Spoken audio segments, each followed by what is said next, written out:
Are you not entertained? Well, if you aren't, you soon will be, because today we're throwing it all the way back to the year 2000 and revisiting Ridley Scott's Gladiator.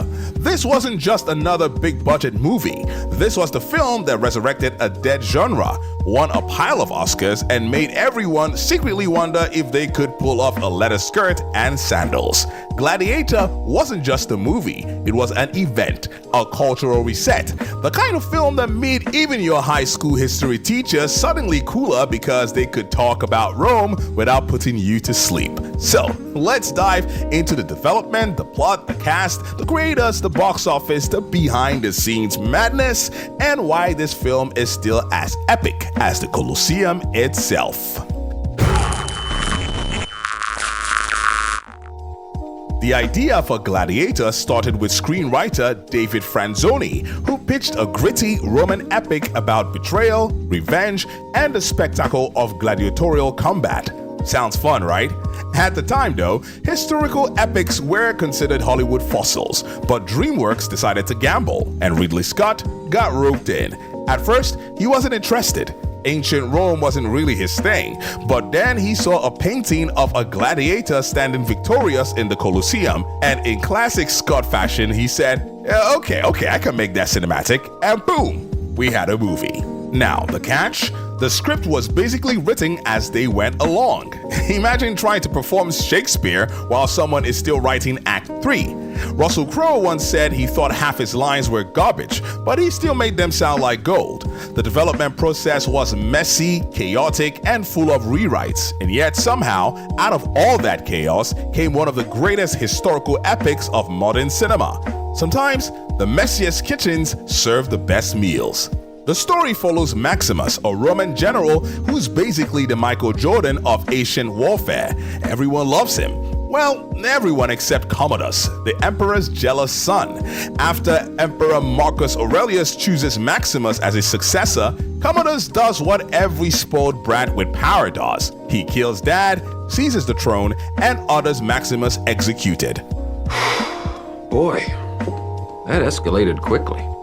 Talk about daddy issues. Maximus barely escapes, but his family isn't so lucky. With nothing left, he's captured and forced into slavery. But here's the twist. As a gladiator, Maximus becomes a star in the arena. He fights his way to Rome, winning over the crowd, and plots revenge against Commodus. What follows is part revenge tale, part political drama, and part action-packed bloodbath. And it all leads to a legendary face-off in the Colosseum. You know the line, "My name is Maximus Decimus Meridius." If that doesn't give you goosebumps, check your pulse. Russell Crowe leads as Maximus, giving us a performance full of grit, rage, and the kind of whisper growls that instantly became iconic. Before this, Crowe wasn't yet a household name. After Gladiator, he was unstoppable, basically Hollywood's MVP in the early 2000s. Then there's Joaquin Phoenix as Commodus. Let's be honest, the man made whining and being creepy into an art form. His performance is so slimy and unhinged that you can't look away. Connie Nielsen shines as Lucilla, the emperor's daughter who's caught between family loyalty and survival. Add in Oliver Reed as Proximo, Richard Harris as Marcus Aurelius, and Jimon Honsu as Juba, and you've got a cast that elevated every scene. The chemistry and intensity were off the charts. Screenplay credit goes to David Franzoni, John Logan, and William Nicholson. But let's be clear, this was a patchwork job. Franzoni provided the bones of the story, Logan added the muscular dialogue and drama, and Nicholson polished it into something emotional. It's like building a gladiator. One guy made the skeleton, another gave it muscles, and the last guy added heart. The best part? Even with rewrites flying everywhere, they still managed to create a script packed with memorable lines. From "Are you not entertained?" to "What we do in life echoes in eternity." The dialogue became instantly quotable. Hollywood may have been rewriting in panic mode, but somehow they struck gold. Ridley Scott was the driving force who turned chaos into cinematic glory.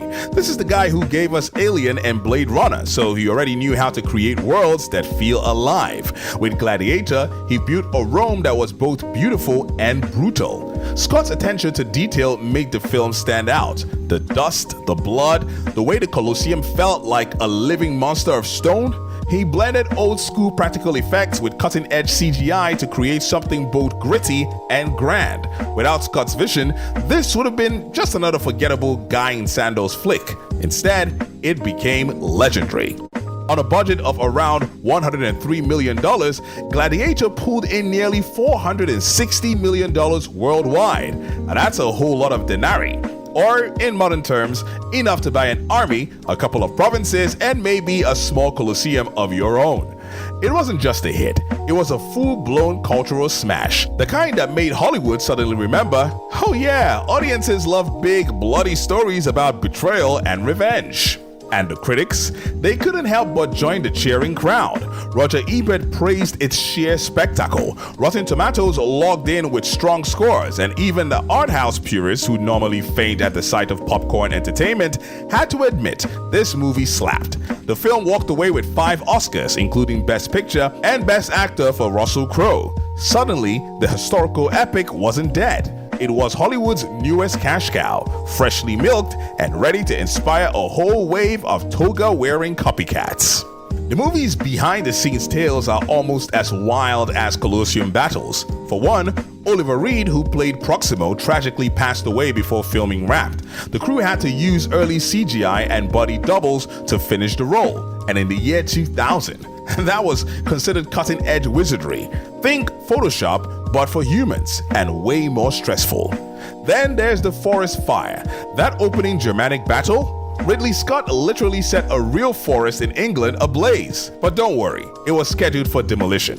Nothing says dedication like torching half of Surrey to get your perfect shot. And remember those tigers in the arena? Yep. Totally real. Russell Crowe had 5 giant cats chained just a few feet away. So when you see fear in his eyes, that isn't Oscar-winning acting. That's, I'd really like to keep both arms. Thank you. And it doesn't stop there. Russell Crowe was so unhappy with parts of the script, he outright refused to say some lines, and in true Gladiator fashion, he won that battle. One of his improvised additions, Strength and Honor, became one of the film's most iconic lines. Meanwhile, Joaquin Phoenix was so deep into playing Commodus that he'd psych himself up before scenes by pacing, muttering, and basically being so unnerving that people gave him space at lunch. Smart move. The Colosseum itself? Not CGI magic, at least not entirely. They built a massive 3-story partial replica in Malta, then extended the rest digitally. It was so convincing that even extras forgot it was fake. And speaking of extras, the Gladiator battles were so physically intense that Crowe racked up multiple injuries during filming, including a broken foot and a hip tendon injury, which means, technically, he really did suffer for our entertainment.